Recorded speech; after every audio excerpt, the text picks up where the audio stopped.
Bonjour à tous, donc on va voir là maintenant le changement d'outil sur la machine pour le perçage en biais Greg. Alors il existe trois types d'outils qui sont liés au diamètre de la mèche. Donc il y a la mèche robuste qui a un diamètre de 12,7, la mèche standard qui a un diamètre de 9 et la mèche micro qui a un diamètre de 7,6. Chaque mèche a son guide mèche approprié. Ça forme une paire, on ne peut pas les intervertir entre eux.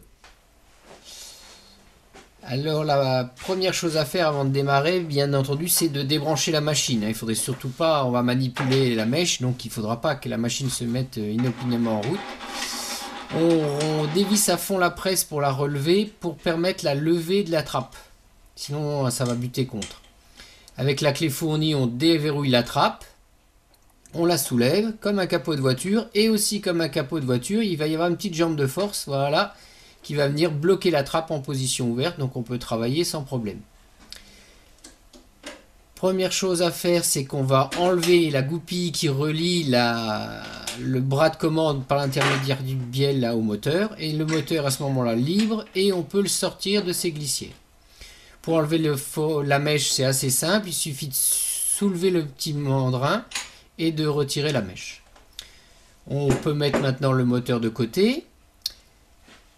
On va prendre, toujours avec la même petite clé fournie, on va dévisser une vis de pression qui va nous permettre de libérer le guide mèche.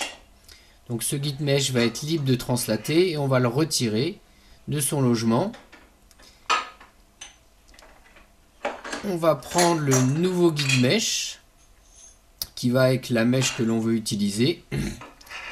On va le mettre à la place de l'autre, donc on le glisse dedans, on le translate. Alors la chose à laquelle il faut bien faire attention, c'est qu'il n'y a pas de positionnement, donc c'est à l'œil.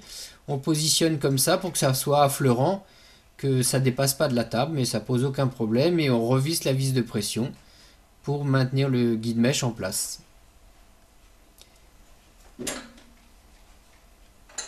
On n'a plus maintenant qu'à remettre la nouvelle mèche, pareil, dans le petit mandrin automatique. On fait toutes les opérations inverses, donc on remet le moteur sur ses glissières. On va récupérer la bielle qu'on va remettre en face du trou sur le bloc moteur. Alors c'est à la limite ça le plus embêtant de l'opération. Voilà, c'est de trouver, et après on met la goupille en place. Et voilà, le moteur est de nouveau lié au bras de commande.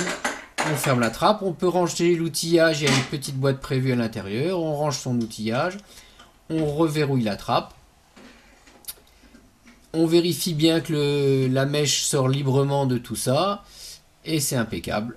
Et voilà, le changement d'outil avec un peu d'habitude vous prendra un tout petit peu plus d'une minute, donc ce qui est très rapide. Voilà, à bientôt, au revoir.